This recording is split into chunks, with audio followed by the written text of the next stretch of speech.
अस्सलाम वालेकुम स्टूडेंट्स। आज हम क्लास 10 मैथ्स के यूनिट 1 की एग्जाम्पल सेकंड करते हैं। इससे पहले की वीडियो में आप देख चुके हैं कि हम एग्जाम्पल फर्स्ट का फर्स्ट पार्ट हमने सॉल्व किया था। आज हम सेकंड पार्ट सॉल्व करेंगे और इसमें भी देखिए कि क्वाड्रेटिक इक्वेशन के स्टैंडर्ड फॉर्म में नहीं है। स्टैंडर्ड फॉर्म क्या है हम पहले भी डिस्कस कर चुके हैं, ax² + bx + c = 0।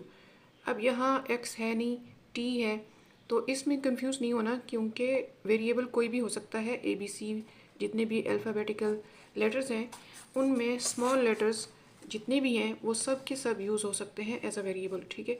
अब यहाँ इस एग्जांपल में t यूज़ हुआ है तो हमने इसको स्टैंडर्ड फॉर्म में लेना है, यानी कि a² + bt + c = 0। इससे कोई फ़र्क नहीं पड़ता x हो, t हो, y हो, कुछ भी हो। हमारा ये क्वेश्चन t में है तो हमारी स्टैंडर्ड फॉर्म होनी चाहिए a² + bt + c = 0। इस स्टैंडर्ड फॉर्म में आने के बाद हम मिड टर्म को स्प्लिट करेंगे जैसे हमने इस एग्जांपल में भी देखा था, और स्प्लिट कर लेने के बाद हमारे पास जो 4 टर्म्स आ जाती हैं उनमें से कॉमन लेंगे और फैक्टर्स आ जाएंगे लास्ट में हमारे पास। उन फैक्टर से हम रूट्स निकाल लेंगे। ये जो रूट्स हैं ये रूट्स फुलफिल करते हैं हमारी गिवन इक्वेशन को। तो अब हम देखते हैं इस सेकंड पार्ट को। पेपर पर देखिए,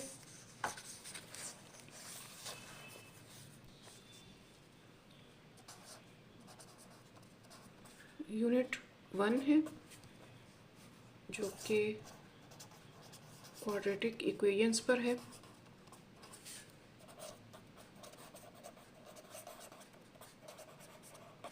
इसमें हम एग्जाम्पल 1 और इसका सेकंड पार्ट करने लगे हैं। सेकंड पार्ट हमें गिवन है 12t² = t + 1।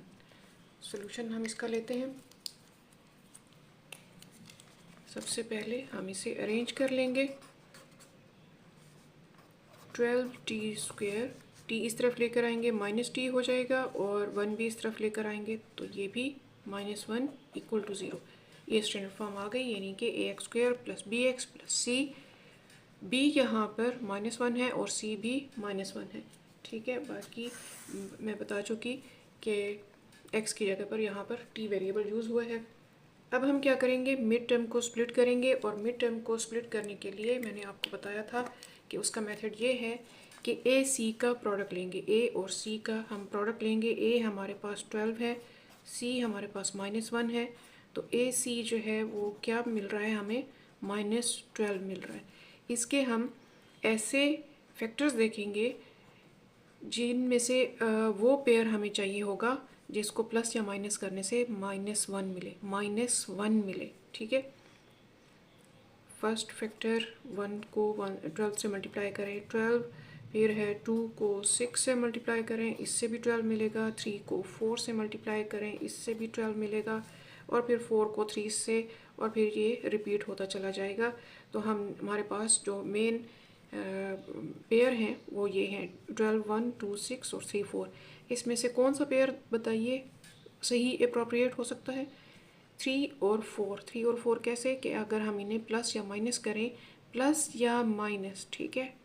कभी किसी केस में ऐड करने से, किसी केस में सब्ट्रैक्ट करने से हमें रिक्वायर्ड b मिलता है। अब हमें यहाँ पर सब्ट्रैक्ट करना होगा, यानी 4 में से 3 माइनस करें तो 1 मिल जाए, लेकिन साइन हमें नेगेटिव मिले, इसलिए हमें 4 को नेगेटिव साइन देना होगा और 3 को पॉजिटिव साइन देना होगा। तो ये चेक करते हैं, ये देखिए सब्ट्रैक्ट करने से हमें -1 मिल रहा है, और इनको मल्टीप्लाई करने से 4 3 12 प्लस माइनस माइनस -12 मिल जाएगा, ठीक है। और -12 क्या है हमारा, AC है। अब हम इसको मिड टर्म को स्प्लिट कर देते हैं इन्हीं दो नंबर्स में। 12t² -4t + 3t, देखिए इन्हें सेपरेट करने से -t ही मिल रहा है, ठीक है। तो ये हमने क्या किया है, मिड टर्म को स्प्लिट किया है।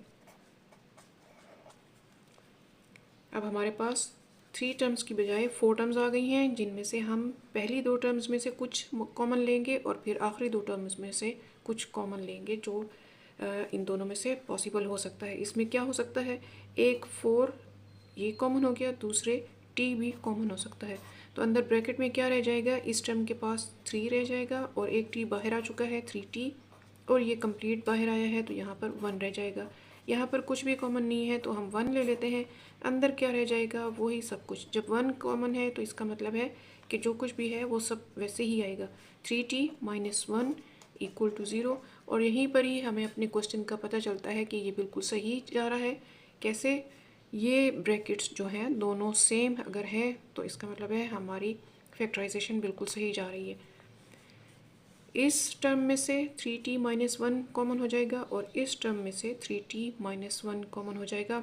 और ये चीज़ मैं आप लोगों को पहले ही बता चुकी हूँ कि हमारे पास अब इस वक्त सिर्फ 2 टर्म्स हैं। ये एक टर्म है, एक टर्म ये है। 2 टर्म्स कैसे हैं, कहने को तो यहाँ पर 4t भी है, फिर 3t - 1 भी है, फिर +1, फिर 3t - 1, इतना कुछ है। और हम कह रहे हैं कि सिर्फ 2 टर्म्स हैं। 2 टर्म्स इसलिए हैं कि जितनी चीज़ें आपस में मल्टीप्लाई हो रही होती हैं वो यूनाइटेड होकर एक टर्म दे रही होती हैं। तो यहाँ पर ये सब एक टर्म है और ये सब एक टर्म है। प्लस और माइनस जो है ये टर्म्स को अलग अलग कर रहा होता है, जुदा जुदा कर रहा होता है। तो इस प्लस ने 2 टर्म्स हमारे सामने ज़ाहिर की हैं।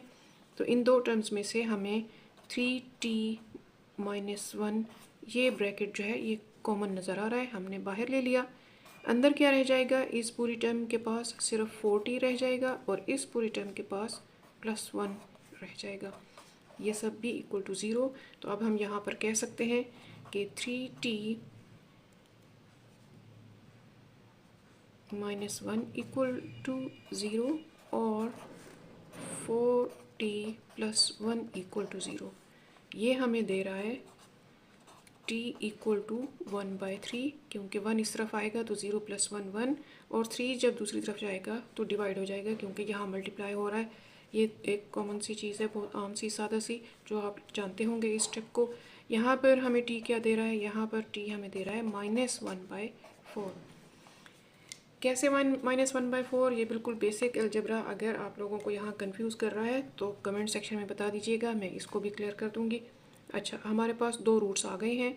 ये रूट्स जो हैं यही सोल्यूशन होते हैं और इनको रूट्स कहा जाता है। क्यों रूट्स कहा जाता है, इनकी वैल्यूज़ जब हम वापस अपने क्वेश्चन में पुट करेंगे तो उसे फुलफ़िल करेंगे। चेक करते हैं कि ये कर रहे हैं, इनमें से कौन सा रूट कर रहा है। तो चेक करने के लिए हम कहते हैं कि इफ़ t = 1/3, तो फिर क्वेश्चन किस तरह से होगा। क्वेश्चन है हमारे पास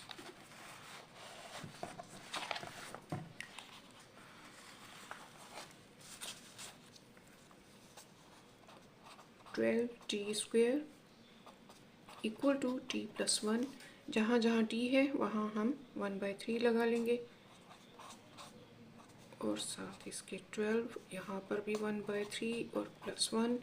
ये हमें दे रहा है 1/9 और ये हमें दे रहा है 3। LCM 1 + 3। यहाँ पर ये कैंसिल हो सकते हैं, किस टेबल से, 3 के टेबल से कैंसिल हो सकते हैं। 3 3 = 9 और 3 4 = 12। 4/3 हमें यहाँ पर मिल रहा है और यहाँ पर भी ऐड करने से देखेंगे 4/3। तो ये रूट जो है ये ट्रू है। सेकेंड रूट के लिए देखते हैं, इफ़ t = -1/4, देन क्वेश्चन क्या होगा फिर, 12t² = t + 1। इसमें 12 और t की जगह पर 1/4 स्क्वायर हो जाएगा, = 1/4 + 1। तो यहाँ पर हमें मिल रहा है 1/16 और यहाँ पर 4 LCM 1 + 4 हो जाएगा। ये किस टेबल से कैंसिल हो सकता है, 4 3 = 12,